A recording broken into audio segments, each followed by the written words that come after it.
ఎందుకు కొట్టినావు పిల్లల్ని? ఏ కొట్టొద్దు పాపం, వాళ్ళకి ఎట్లా ఆన్సర్ చేయాలా? అయినా నువ్వు ఎట్లా ఆన్సర్ చేయాలా?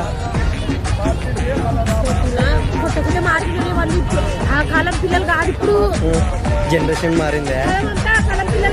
పాపం చెప్పకుండా చెప్పు, ఏదన్నా ఎవరైనా కొడతారా పిల్లల్ని?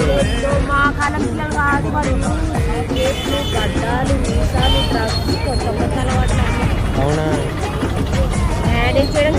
చెప్పు, వద్దురా ఇట్లాంటి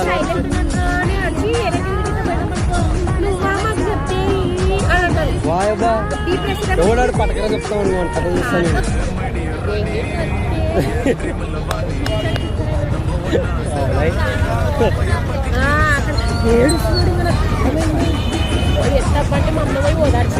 అవునా?